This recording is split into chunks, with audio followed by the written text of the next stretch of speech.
जय हिंद friends, welcome back to my YouTube channel. हम ऐसे ट्यूटोरियल हम डिस्कस करने वाले हैं लंग्स कैंसर्स। डिटेलली पूरा हिंदी में डिस्कस करेंगे ताकि जो नर्सेस वगैरह हैं एवरीथिंग फील्ड्स के सब समझ में आ जाए, ठीक है सबको। तो let's start the video. First one होता है कि ट्यूमर कैसे बनता है और क्या होता है कि उसका इंट्रोडक्शन देख लेते हैं। तो फर्स्ट वन होता है कि लंग्स ट्यूमर जो होता है, lungs tumour is the also known as the lungs cancer. Lungs tumour को लंग्स कैंसर भी बोलते हैं, ठीक है। It is the types of the cancer that is originated into the lungs. It can be the classified into the different type. क्या होता है कि जो लंग्स कैंसर है, वो कैंसर जो बन रहे हैं, ठीक है, वो डिफरेंट टाइप्स में है। बट ओरिजिनेट कहाँ हो रहा है या बन कहाँ रहा है, अकरिंग कहाँ हो रहा है, तो लंग्स में अकर हो रहा है, लंग्स में बन रहे हैं, उसे कहते हैं लंग्स पर। ये क्लासिफाइड अदर अदर टाइप्स में हो रहा है, बट कहाँ पे ओरिजिनेट हो रहा है, तो लंग्स में ओरिजिनेट हो रहा है, ठीक है। In including non-smaller cell lungs cancers and smaller cell lungs cancer। ये क्या होता है कि टू टाइप्स में कैंसर डिवाइड्स हुए हैं, जैसे डिफरेंट टाइप टू टाइप्स में डिवाइड्स हुए हैं। First one smaller cell cancer lungs cancer है ना, स्मॉलर सेल लंग्स कैंसर है ना। तो क्या होता है कि non smaller cell lungs cancer क्या होता है कि ये कैंसर्स जो होते हैं, अगर हमारा दोस्त है, ठीक है, अगर ये इंडिविजुअल्स है, इसके पास में कोई और इंडिविजुअल्स बैठा है, ये स्मोकिंग कर रहा है, रोज डेली स्मोकिंग कर रहा है, इसका दोस्त है, ठीक है, ये स्मोकिंग कर रहा है, तो ये इनहेल कर ले रहा है, उसके वजह से क्या होता है कि non smaller cell cancers originate होते हैं। ये बहुत क्या होता है कि बहुत धीरे धीरे ओरिजिनेट होता है, बहुत या बोल सकते हैं लॉन्ग टाइम में ओरिजिनेट होता है। और नेक्स्ट वन होता है कि हमारा स्मॉलर सेल लंग्स कैंसर क्या होता है कि ये स्मोकिंग के थ्रू दोनों होते हैं, ठीक है। ये जो भी कारण है वो होता है, ठीक है, जो भी टोबैको वगैरह कर रहा है, तो दूसरा पर्सन वहीं पे है, वो भी इनहेल कर रहा है, तो उसकी वजह से हो सकता है, ठीक है। तो स्मॉलर सेल लंग्स कैंसर से होता है कि जो डायरेक्टली यही व्यक्ति जो स्मोक कर रहा है, वही व्यक्ति जो हो रहा है कि उसको हो रहा है कैंसर, उसको ओरिजिनेट होगा तो बहुत कम समय में ओरिजिनेट होगा, और स्प्रेड होगा तो बहुत कम समय में स्प्रेड, और क्या होगा कि जो कैंसर होगा वो अर्ली स्टेजेस क्रॉस करना स्टार्ट कर देंगे, ठीक है। ये डिफरेंशिएट है non smaller cell lungs cancer में, स्मॉलर सेल लंग्स कैंसर में। ये कॉमनली कैंसर स्मोकिंग करते हैं जो पर्सन होते हैं, इंडिविजुअल्स होते हैं, स्मोकिंग करते हैं, टोबैको करते हैं, जो भी अल्कोहलिज्म में होते हैं, इनहेल कर लेते हैं, ठीक है। ज्यादा से ज्यादा स्मोकिंग से होता है। स्मोकिंग की वजह यार कोई व्यक्ति उसके साथ रह रहा है तो वो इनहेल कर रहा है ना, तो उसकी वजह से नॉन स्मॉलर हो सकता है, ठीक है। तो ये कंडीशंस होती हैं। नेक्स्ट होता है डिफिनेशंस। लंग्स ट्यूमर जो लंग्स कैंसर है या लंग्स ट्यूमर्स है, वो bronchogenic cancer is the known as the malignant lungs. तो क्या होता है कि जो लंग्स ट्यूमर है या बोल सकते कैंसर है, वो ब्रोंकोजेनिक या लंग्स है, तो ब्रोंकोजेनिक मतलब ब्रोंकोजेनिक मीन्स कि कहीं भी हो सकता है, ब्रोंकाई में हो सकता है, ब्रोंकियोल्स में हो सकता है, कहीं भी ओरिजिनेट हो सकता है। कैंसर जो होता है कि ये मेलिग्नेंट होता है। कैंसर टू टाइप्स के होते हैं, एक मेलिग्नेंट होता है, एक बिनाइन होता है। बिनाइन कैंसर क्या होता है कि ये जैसे कि बोलते नहीं है कि गांठ वाट पड़ गया है, ठीक है, वो क्या होता है बिनाइन कैंसर, वो नॉन स्प्रेडिंग कैंसर होती है। वो एक जगह हो गए हैं वहीं पे, जैसे कि उन टाइप का वहीं पे रहेंगे, अदर पार्ट में अदर ऑर्गन में नहीं स्प्रेड होंगे। लेकिन जो मेलिग्नेंट कैंसर्स होते हैं वो क्या होता है कि ये कैंसर्स हो गए तो अदर पार्ट में को भी अल्टर कर सकते हैं या अफेक्ट कर सकते हैं, ठीक है। ये डिफरेंशिएट होता है कि मेलिग्नेंट एंड बिनाइन कैंसर्स में, ठीक है। तो that lungs which of lungs which occurring within a wall and epithelial bronchi। जो epithelial का bronchi जो होता है, bronchi का जो epithelial layers होते हैं, ठीक है, उसमें ये ओरिजिनेट होता है, ठीक है। अक्सर जो होता है कि जो कैंसर्स होते हैं epithelial लेयर में ही ओरिजिनेट होते हैं, जो ओरिजिनेट उसमें होते हैं उसको अच्छे से वहाँ पे क्या होता है कि ग्लूकोज वगैरह अच्छे से मिल जाते होंगे, ठीक है, वहाँ पे एक्स्ट्रा अमाउंट में मिल जाते होंगे, और वो जो सेल होती है वो अक्सर क्या होता है कि स्ट्रेचिंग में या बोल सकते हैं कॉन्ट्रैक्शन रिलैक्सेशन में हेल्प करती है। तो यही ठीक है, वो सारी जगह मिल जाती है वो सेल्स। नेक्स्ट देख लेते हैं, dear term lungs cancer use to the tumours causing for the respiratory epithelium bronchi bronchioles and alveoli. जो लंग्स कैंसर है वो ओरिजिनेट हो रहा है या यूज हो रहा है, ठीक है, तो कहाँ हो रहा है, कॉज क्या कर रहा है, रिस्पिरेटरी बोल सकते हैं रिस्पिरेटरी ऑर्गन कॉज कर रहा है, या बोल सकते हैं रिस्पिरेटरी को कॉज कर रहा है। उसमें किस पार्ट को कॉज कर रहा है, तो एपिथेलियल पार्ट को। एपिथेलियल पार्ट के किस किस पार्ट में बोल सकते हैं एपिथेलियल लेयर कहाँ का प्रेजेंट है, ठीक है, तो उसमें कॉज कर रहा है, जैसे ब्रोंकाई हो गया, ब्रोंकियोलस हो गया, एल्विलाई हो गई, ठीक है, इसमें कॉज कर रहा है। एंड नेक्स्ट देख लेते हैं स्टेजेस के बारे में।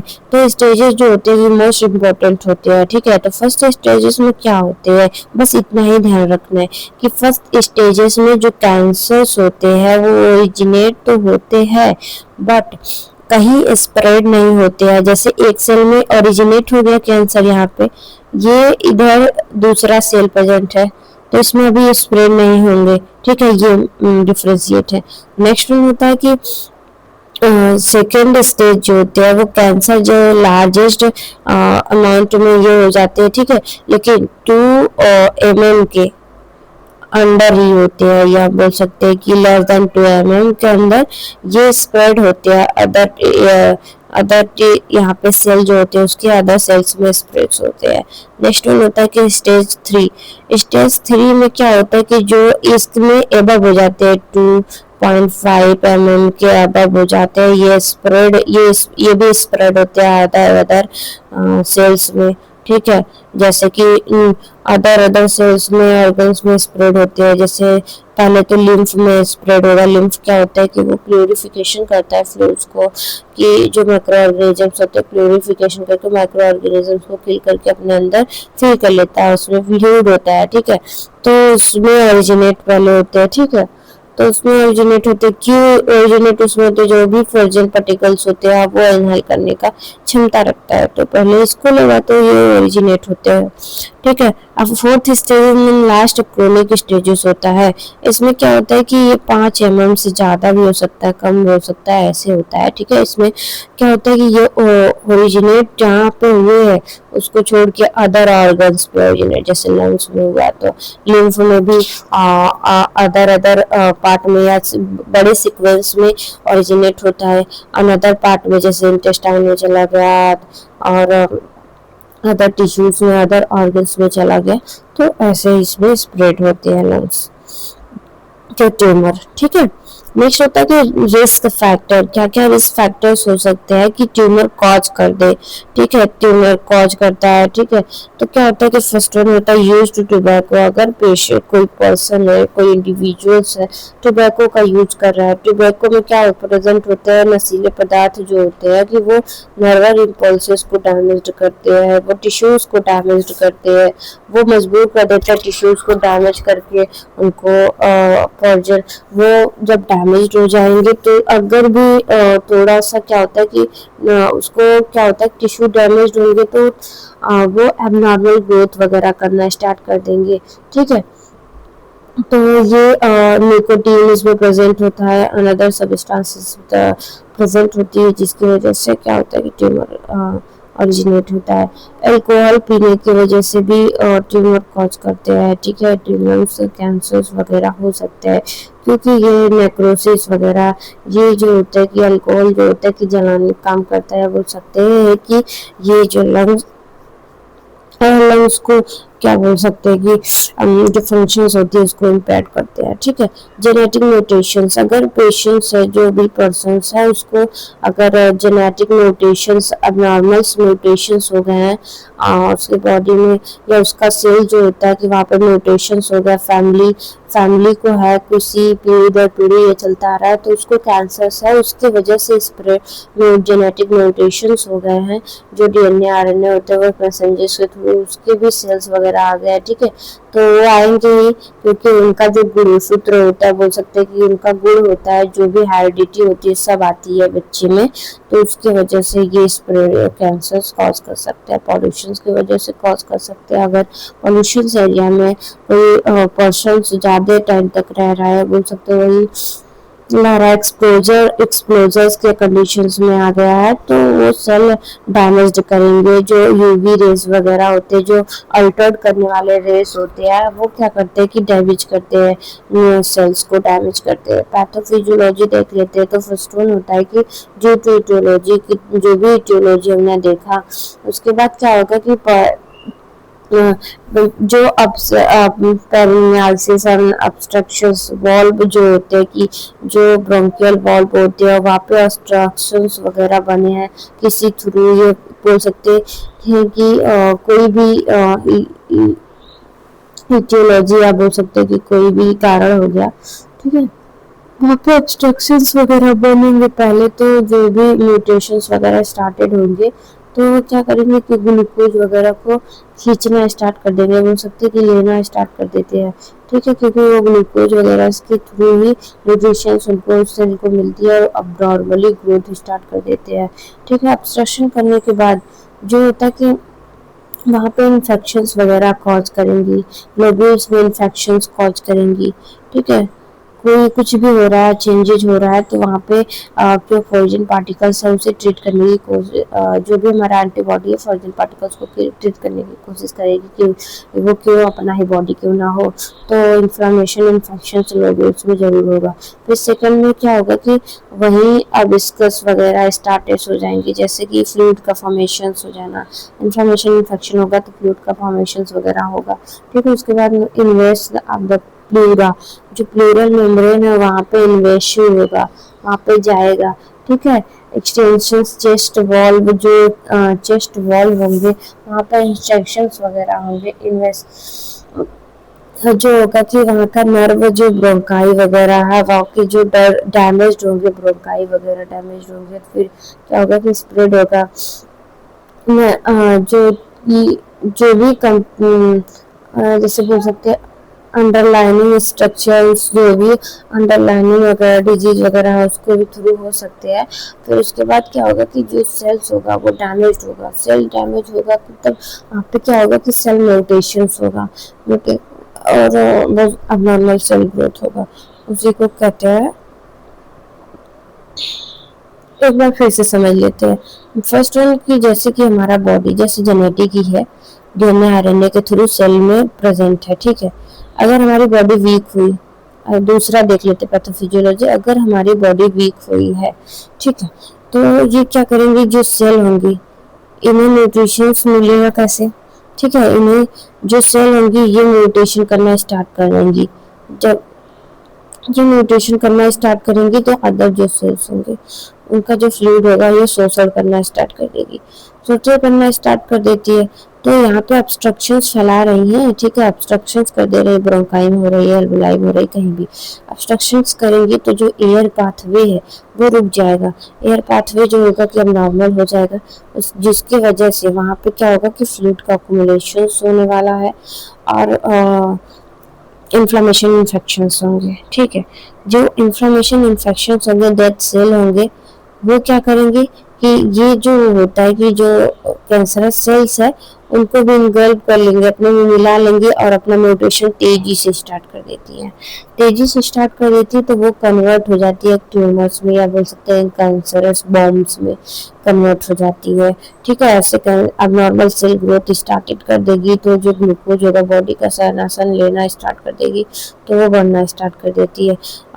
देख लेते हैं उसके बाद हम साइन सिम्टम्स देखने, ऑब्स्ट्रक्शंस कर रही थी तो एनारोजिया होगा, हीमोस्टैसिस होगा, हीमोस्टैसिस में तो वहाँ पे जो होता है कि जो ब्लड वेसल्स वगैरह हैं नए स्टार्ट हो जाएंगे बनना, ठीक है, नए स्टार्ट हो जाएंगे, जैसे ये ट्यूमर का ओरिजिनेट हो गया है, इस पे ब्लड वेसल्स नए बनने स्टार्ट हो जाएंगे, ये और बढ़ता जाएगा बढ़ता जाएगा बढ़ता जाएगा, न्यूट्रिशन जो भी उसको लेना रहेगा वो लेता जाएगा, ठीक है।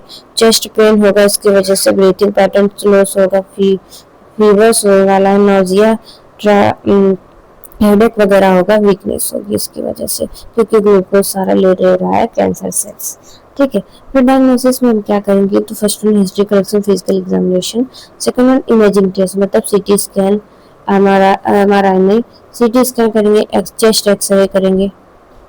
ठीक है, ब्रोंकोस्कोपी के थ्रू देखेंगे कि कहाँ पे है कहाँ पे नहीं है, और उसके बाद बायोप्सी करेंगे, डायरेक्ट इन्वेस्ट करेंगे इंजेक्शन उस ट्यूमर्स में, वहाँ का थोड़ा सा सेल्स उठाएंगे और लेंगे, उसके बाद अंडर द माइक्रोस्कोप एग्जामिनेशन करेंगे कि वो नॉर्मल सेल है कि नॉर्मल सेल है, या बोल सकते बिनाइन है कि मेलिग्नेंट है, उसको आइडेंटिफिकेशन करेंगे। ठीक है, ये इतना क्या होता है। फिर उसके बाद लंग्स कैंसर को स्क्रीनिंग टेस्ट करेंगे कि देखेंगे कि वो कितना बड़ा है, कहाँ पे प्रेजेंट है, कितने एरिया को घेर के रखा है। ठीक है, तो उसको देखेंगे। फिर नोड्यूल्स जो नोड्यूल्स वगैरह में स्प्रेड वगैरह अगर हुए हैं, ठीक है, तो वहाँ का भी बायोप्सी वगैरह करेंगे, देखेंगे कहाँ कहाँ स्प्रेड हुआ है। ठीक है, नेक्स्ट देख लेते हैं अब मैनेजमेंट। हम इसमें मैनेजमेंट क्या कर सकते हैं। फर्स्ट वन, अगर पेशेंट को कैंसर हो गया तो मेडिकल मैनेजमेंट में पहले रेडियोथेरेपी नहीं दिया जाता, पहले कीमोथेरेपी दिया जाता। कीमोथेरेपी मतलब ड्रग के थ्रू इस कैंसर को मारना। फ्लूइड रहेगा, अदर ड्रग्स रहेंगे, ठीक है, उसके थ्रू इस कैंसर को किल करना। फिर नेक्स्ट वन होता है कि जो रेडियोथेरेपी, रेडिएशन अल्ट्रावायलेट रेज के थ्रू डायरेक्टली इस सेल को या ट्यूमर को डैमेज करना, उससे उसके थ्रू ये कोशिश करते हैं। ठीक है, नेक्स्ट वन होता है ब्रोंकोस्कोपी, लेटेस्ट थेरेपी देंगे। ठीक है, ब्रोंकोस्कोपी के थ्रू लेटेस्ट जो भी डायरेक्टली सेल को किल करने के लिए वो थेरेपी दें प्रोवाइड करते हैं, मेडिसिन प्रोवाइड करते हैं। ठीक है, सर्जिकल मैनेजमेंट में जैसे कि अगर एक लंग्स में हो गया है, पूरे लंग्स में स्प्रेड हुआ है, तो वो अदर ऑर्गन में ना फैले, इस लंग्स को ही कट करके निकाल देते हैं। और नेक्स्ट वन होता है कि सिगमेंट कट करते हैं, या बोल सकते हैं कि हमने देख लिया दूसरा स्टेज में या तीसरे स्टेज में कि वो बस एल्बुलाई में ही फैला है, तो उस एल्बुलाई के सिगमेंट्स को ही कट करके निकाल देते हैं।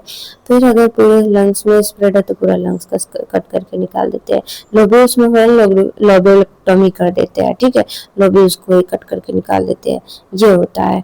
ठीक है, इसमें मैनेजमेंट क्या करेंगे, फिजिकल पहले तो साइकोलॉजिकल थेरेपी प्रोवाइड करेंगे, पेशेंट को साइकोलॉजिकली एकदम स्ट्रॉन्ग बनाएंगे और मेंटेन करेंगे टाइम टू टाइम उनके ड्रग को, और मॉनिटर करते रहेंगे। And reduce the treat and anxiety, उनके एंजाइटी को भी ट्रीट करना है। मोटिंग रेस्ट के लिए उनको बताना है। ठीक है, पोजीशंस वगैरह जिस भी एक ही पोजीशंस में पोजीशन चेंज करना, क्लीन अप करना, और पेशेंट को थोड़ा सा क्या होता है कि उनके फैमिली वगैरह मेंबर्स को भी थोड़ा सा क्या होता है कि उनको सपोर्ट प्रोवाइड करना है। ठीक है, thank you class, thank you very much.